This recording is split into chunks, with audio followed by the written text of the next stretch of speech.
খালি গায়ে কেন? এই লোকে তো দেখে ফেলবে গো। হ্যালো বন্ধুরা, সবাই কেমন আছো? আশা করি খুব ভালো আছো। আমিও ভালো আছি। আমি এখন আছি বাপের বাড়ি। আর এদিকে এখন প্রচুর কুয়াশা পড়েছে। এই কয়েকদিন ধরেই খুব খুব কুয়াশা পড়ছে। আর দেখতেই পাচ্ছ আমি তোমাদের কি দেখানোর চেষ্টা করছি। খুব মানে নষ্ট করছে সব জিনিসগুলো। আর আমার দাদা দোকানের টিনের ওপরে ঢিপ ঢাপ করে পড়েই যাচ্ছে, আর সেইখান থেকে গাছে উঠে যাচ্ছে চট করে করে। তাহলে চলো, এখন মনে হচ্ছে একটু ভালোই রোদ উঠছে। আর মা বলছে যে ধানগুলো একটু মাঠে মেলে দিয়ে এসো। মা, তা চলো তাই তাহলে ধানগুলো একটু মেলে দিয়ে আসি। আর এখনও পর্যন্ত কারোর সঙ্গে সেইভাবে দেখা হয়নি। চলো তাহলে মাঠে যাওয়া যাক। চলে এসেছি মাঠে, ধান মেলা হয়ে গেছে, এখন পা দিয়ে দিচ্ছি। আর তোমরা হয়তো ভাববে যে কল্পনা এসবগুলো পারে। হ্যাঁ গো, আমি পারি। কেন বলো তো, আমি তো গ্রাম অঞ্চলের মেয়ে। ছোটোবেলা দিয়ে মা কাকিমাদের দেখে আমি সবই শিখেছি। ধান সিদ্ধ করা, কী করে শুকনো করতে হয়, মানে ভাবাতে হয় সব কিছু। আর ওই আমার একটা দিদিমা এসছে আমার সঙ্গে দেখা করতে, আমাকে খুব ভালোবাসে সবাই। আর চলো, আজকে আমার বান্ধবী এসছে, বিয়ের আগে যাদের সঙ্গে খেলতাম একজনের সঙ্গে দেখা করাবো। এখন আমরা যাচ্ছি মাঠ ঘুরতে। বন্ধুরা, তোমরা যাবে? চলে এসো। এই দেখো আমার বান্ধবী। আর এ খালি গায়ে কেন?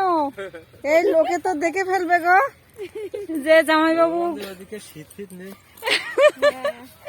এই সত্যি এদিকে শীত নেই। চলো ওই মাঠের দিকে যাব এখন। আচ্ছা, একটু বেলায় বেলায় আর কি শুরু করলাম ব্লগটা। চলো তাহলে ঘুরে আসা যাক। খুব সুন্দর দেখো। এইদিকে কিন্তু পেঁয়াজগুলো খুব সুন্দর হয়, তোমরা দেখতে পাচ্ছ। পেঁয়াজের যে নিচের যে গুটিগুলো খুব সুন্দর হয়েছে, কিন্তু মোটা মানে বেশ ভালোই হবে এবার পেঁয়াজ। জানি ফসল এবার অনেক প্রচণ্ড ক্ষতি হয়ে গেছে বৃষ্টির জন্য। চলো তাহলে আমরা এদিকে তো পেঁয়াজটা দেখলাম, ওই দিকটা আমরা একটু ঘুরে আসি। অনেক বছর পর কল্পনা এদিকে এসছে, তাও বান্ধবীর সঙ্গে। অনেক দিনের পুরনো বান্ধবী, আগে একসঙ্গে আমরা খেলতাম। আর দেখলে আমি কিভাবে দৌড়াচ্ছিলাম, ঠিক এইভাবেই আমি জলের সঙ্গে দৌড়াতাম সবাই মিলে। আর হাত পা যা কাটতো না, কি বলবো, বাড়ি গিয়ে শুধু মার খেতাম। মার হাতে উদুম পেতাম, মার খেতাম খুব। সেই সব দিনের কথা খুব মনে পড়ছে।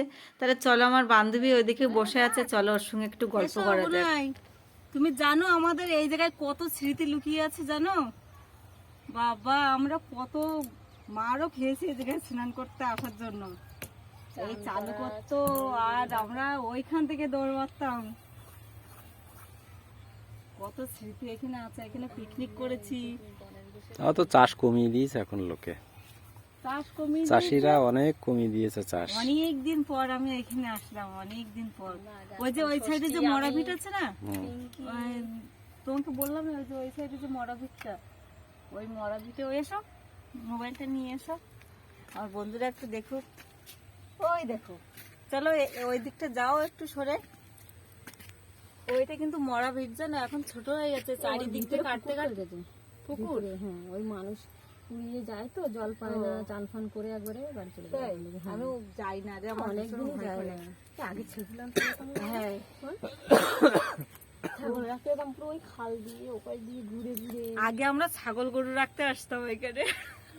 ওই যে পুরো একবারে খালের ওই পাশ এ দিয়ে সব আমাদের পায়ের তলায় ছিল সেই সব দিনগুলো। আর বিয়ে করে একদম সেই টাউনের মধ্যে ফেলে দিয়েছে, না যাওয়া যায় মাঠে, না যাওয়া যায় ঘাটে। আমাকে ছাগল কিনে দেবো তো আমি মাঠে মাঠে চড়াবো, কি বলবো না? ছাগলের পাইকারি হওয়া কিনবে আর বেচবে। এখানে আগে ওলকপিটুকু লাগাতে। আমরা চলে এসেছি বন্ধুরা এখন মরাভিটের সাইডে। দেখো খুব সুন্দর জায়গা। আর পাশে যে পাতি বাগান দেখতে পাচ্ছ, আমাদের ওইখান দিয়ে কিন্তু পাতি কেটে নিয়ে যায়। এই জায়গায় সবাই কিন্তু মাদুর বনে খুব। আর তোমাদেরকে এক সময় দেখাবো, এখন তো শুকিয়ে গেছে সব। এ কি হেলাঞ্চা শাক তুলছো না কলমি শাক? কলমি শাক তুলছি আমি। দেখেছো কত কলমি শাক তুলছি, লোভ আর সামলাতে পারলাম না কলমি শাক দেখে। খুব সুন্দর হয়েছে কলমি শাকগুলো। সবাই মাঠে। সবাই মাঠে। ছোট আবার কি ফুলাচ্ছিস? বেলুন। বেলুন দেখি। নামবে নাকি মাছ ধরতে? একটা একটা করে ফুলো এরকম। আমি দেখ বড় বড় মনে আছে ওই মেজাদের বাড়ির সামনে হেভি হয়েছে তো, হেভি হয়েছে। আমি বড় বড় বলেছি, ও সব ছোট ছোট বলেছে। তাল গাছ এক পায়ে দাঁড়িয়ে।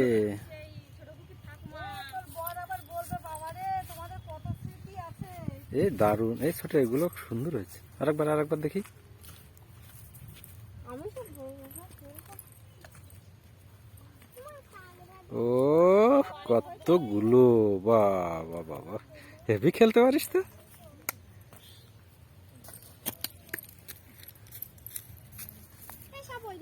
এ চলে এসো, ওদিকে যাও না। এক হাতে ডাব, এক হাতে খুন্তি, রান্না যা হবে বুঝতেই পারছি আজকে। এক হাতে ডাব আর এক হাতে খুন্তি। তুমি তো দিয়ে গেলে যে ব্যাস। এত কষ্ট করে রান্না করছো বাপের বাড়ি এসে, তো একটা ডাব খাও। হ্যাঁ দিলাম, আগুনের কাছে আছো, এ বাবা, রান্নাটা সেইভাবে করো তাহলে।